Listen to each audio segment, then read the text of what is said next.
Are we doing it yet? We're doing it. All right. I think I'm going to start every podcast with an absurd smile. In episode two, Zach and I, we just, you know how goofy life can get when you're in front of a camera and you're not really used to that.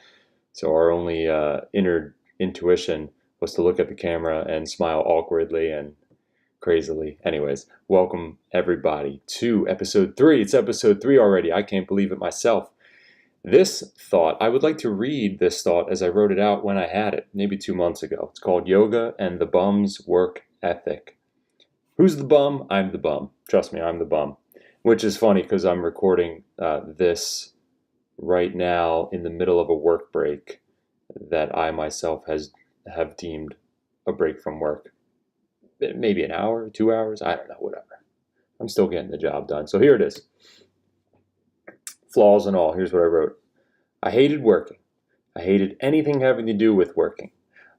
It put a foul taste in my mouth. I didn't understand why people would spend any time at all working for any amount of money. I thought people were honestly saps for doing so. And of course, this is while I was single, childless, and otherwise responsibility free.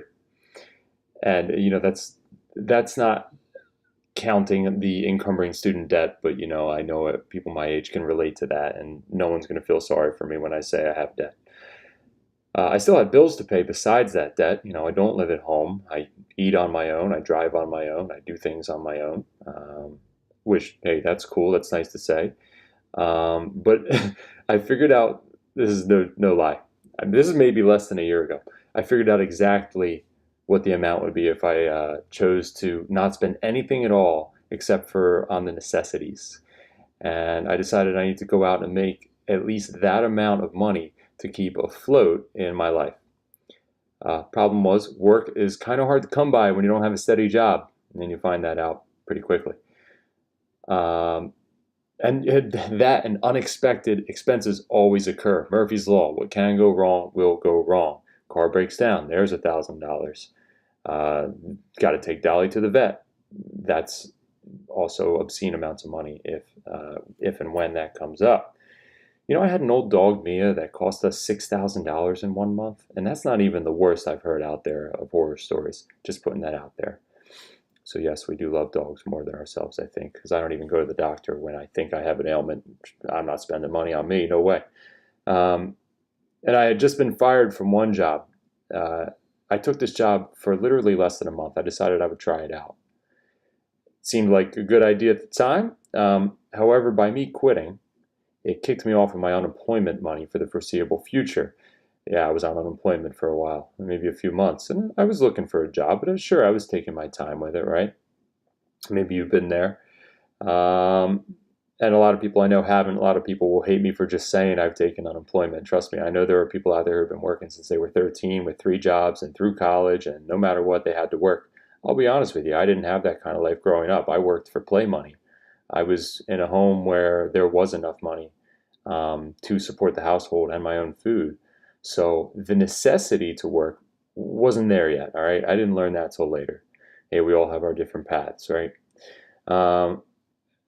And so, let's see. Well, I started teaching more yoga, all right? Right after getting canned, that was my response to getting canned. All right, I'll just teach more yoga.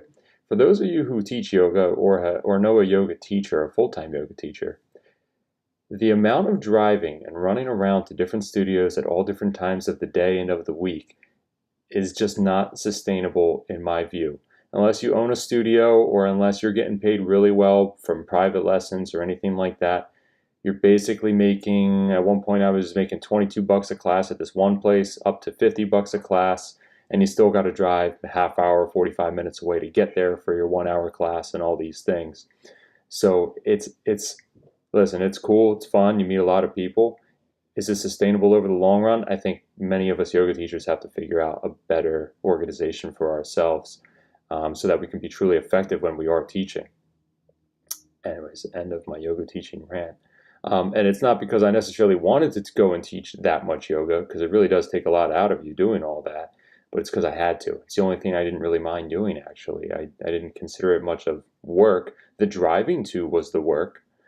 But the actual teaching, well, that was mostly fun, and people were very grateful.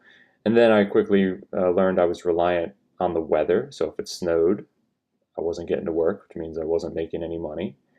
And oftentimes classes would get rescheduled, or I had other commitments I'd have to cancel. And basically, I'm complaining, right? I'm complaining, saying it wasn't as easy.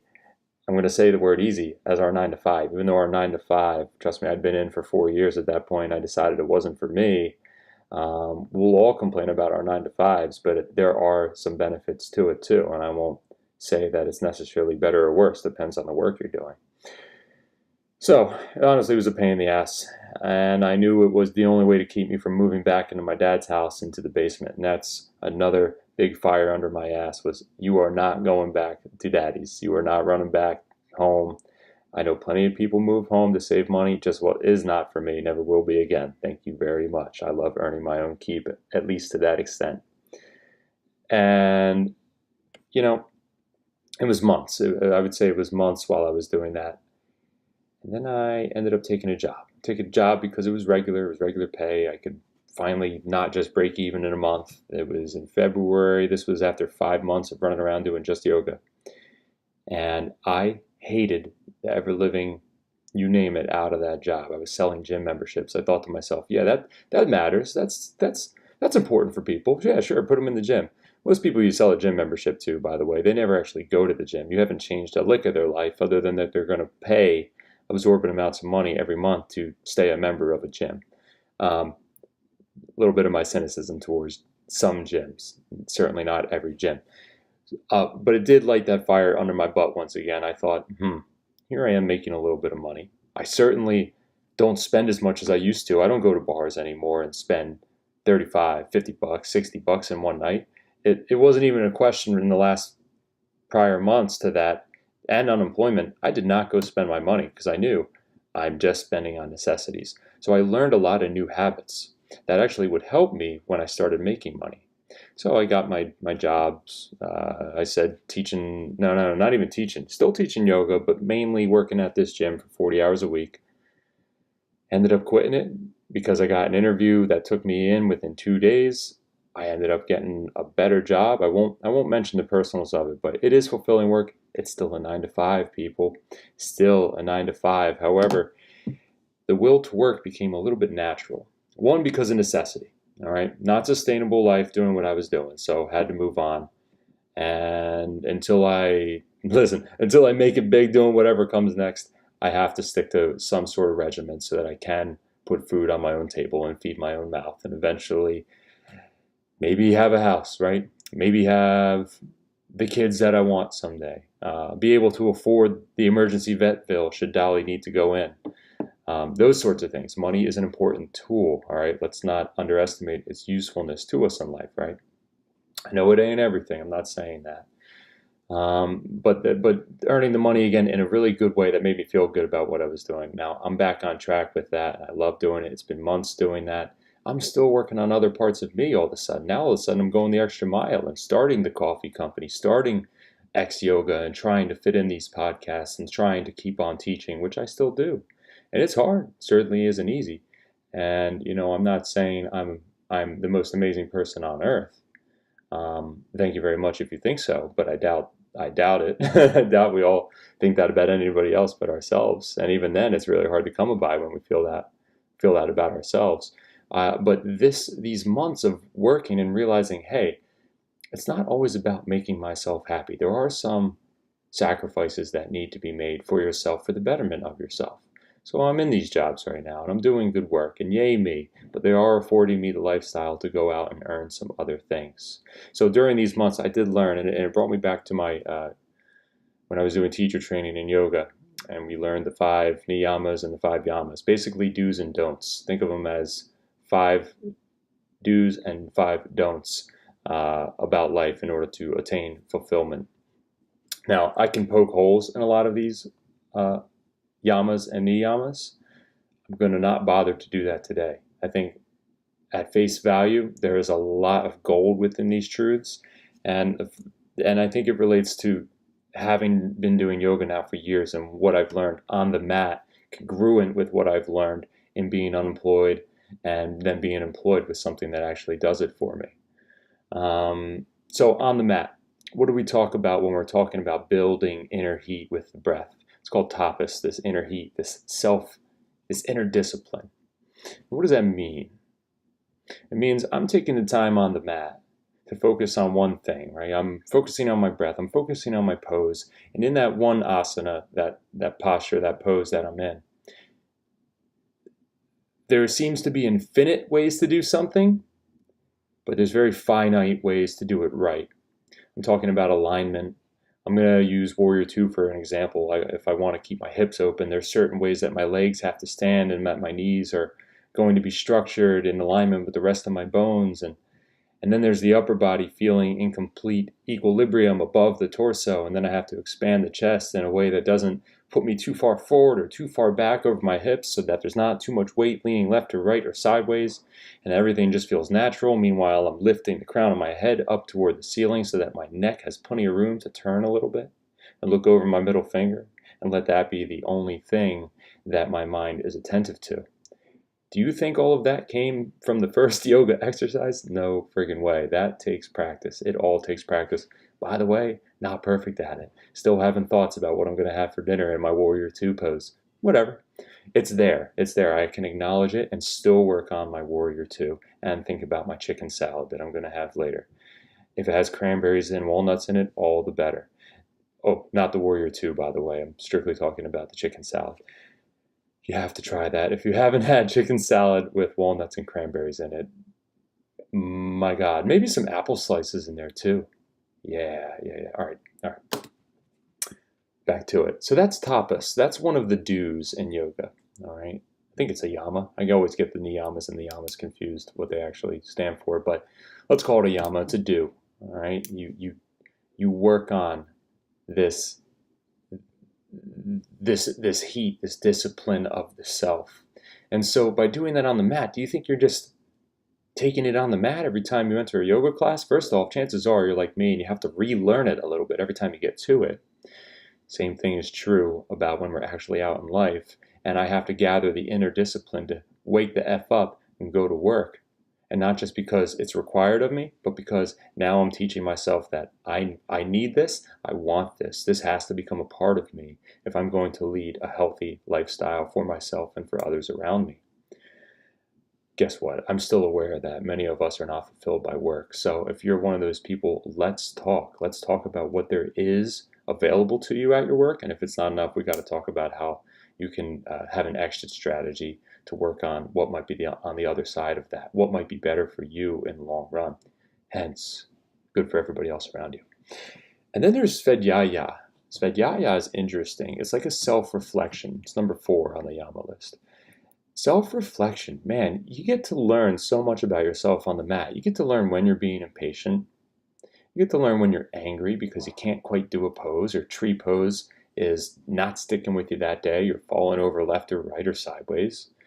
You get to learn not so much how to do the pose properly, although that's important. You get to learn your reaction to it. Because when you're breathing and you're working on your inner heat and discipline and tapas, you're actually focused in on what's going on right inside of this moment, right inside of your body at that time. And that's where you get a little bit of self-enlightenment. You say, I am extremely angry at myself for not being able to do crow pose. I've been practicing for a year, and I can only take flight for like 1 second, and it's barely flight, and I'm falling backwards or I'm falling forward. Or my teacher makes it look so easy. Or the guy next to me who's always here makes it look so easy. We get to learn about ourselves in this moment with this Svadhyaya intention, which again, self-enlightenment, self-learning. I think these two things go together, discipline and self-learning. You need them to be congruent with each other in these moments so that the windows of opportunity can expand a little bit, right? Now, all of a sudden, we're not just paying attention for 5 seconds. We're in this yoga maybe for 5 minutes total out of the hour. Imagine the kind of stuff you get to learn 5 minutes out of the hour when you're completely tuned in with your body and your mind and your spirit. It's when these 3 things come together, by the way, that we are truly in alignment. And I don't just mean physically, bodily, same thing as physical. I don't just mean bodily or mentally or spiritually. I mean all 3 at the same time. In those split seconds when that occurs, that's where true self growth happens. Again, not just on the mat, right? It happens on and off the mat. The only reason it's important to go do yoga in my world is because it teaches me how to live the other 23 or 22 hours in the rest of those 24 hours in a day. That's very important. Man, a little bit of a rant, a little bit about telling you how I've been a bum in the past year. It's amazing. I went from being all right, if I just look at a 12-month period, the last 6 months have been extremely conscientious and industrious in good ways for me, almost to a fault. I feel like I've been working really hard and maybe pushing myself in unhealthy ways. But hey, I'm trying to find those boundaries. It certainly is serving me more than the 6 month prior to that, where I was just stuck in the mud, man, not going anywhere, not going anywhere. And that's not good for anybody. So, hey, I hope you take some lessons from this. I am certainly learning from my own little story here, and I'm trying to open up to new possibilities within this story about what I missed or what I could have done better. So, if you, I'd like to ask you this, and here's where I'll end it. If you have trouble seeing why the work you're doing is important, or if you feel that it's not, or it's just unfulfilling to you, and it's no longer serving you the way it did, maybe you took the job with full heart and good intentions, and now it's just bleh. Please talk to me. I can't tell you how many times I've been there. I put on a Word document how many jobs I've been in the last 10 years. I think I'm up to 30 something. It might be more than that. Now, that counts some of the small end jobs too, like knocking down bathrooms and walls and kitchens out of houses, occasionally, which I still do, by the way, and mold remediation crap. Because I'll do it. Listen, like I said, I'm working too hard right now, I think, to almost to a fault, but I'm doing what I got to do at this time. If you have issues seeing the light in what seems to be an all-encompassing dark routine or strategy or work that you're in right now, please talk to me. You can email me at teddyjcosta@gmail. You can find me on Instagram. I think it's Teddy J. Costa. Facebook, X Yoga Live. Listen, I'm always here. I want to talk. I believe there is a lot to be learned from your situation and from mine, and that's what we do in X Yoga Podcasts. We're going to try and unfold some real life stuff, how it translates to, on, and off of the yoga mat, and see how it can serve us best as long as we serve it with full and good intention. Thank you so much, my friends. It's been as sunny as today. Thank you.